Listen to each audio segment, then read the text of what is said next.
High, good morning. কেমন আছো সবাই? আশা করি সবাই তোমরা ভালো আছো। তো আজকে ছিল মানডে, তো সকাল সকাল রেডি হয়ে গেলাম, খেয়ে নিলাম এক গ্লাস চিয়া সিডস, আর আমি কর্নফ্লেক্স আর কলা খেয়ে বেরোই।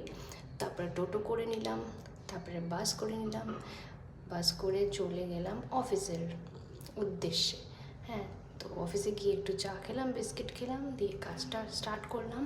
ওই কাজের একটু মাঝখানে হালকা একটু ক্লিপসটা নিলাম, মানে আমি এইখানেই বসি, তো ওটা একটু নিলাম। দিয়ে দেখাতে দেখাতে আমার ফলের টাইম চলে এলো, তো আজকে ফল নিয়ে গেছিলাম, একটু আঙুর, শশা আর দুটো খেজুর, ওটাই খেয়ে নিলাম। আর লাঞ্চে আজকে নিয়ে গেছিলাম ফুলকপি আলুর তরকারি আর রুটি, তো সেটাও খেয়ে নিলাম। খাওয়ার পর আমি একটা ক্যাডবেরি খেয়ে নিলাম, দিয়ে মুখটা এত মিষ্টি হয়ে গেছিলো যে আমাকে দুটো বিস্কিট খেতেই হলো।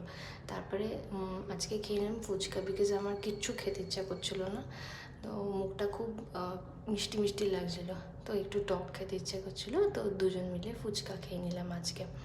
তো ফুচকা টুচকা খাওয়ার পর আমি আবার বাসে উঠে চলে এলাম আমার বাড়িতে। তো বাড়িতে এসে আজকে যেহেতু ভেজ ডে, তো ভেজ খেলাম, শাক, একটু ভাজা, ফুলকপি আলু ভাজা, ডাল, আর ওই ফুলকপি আলুর তরকারি, পাঁপড় ভাজা দিয়ে ডিনারটা শেষ করলাম। তো চলো bye, please subscribe my channel.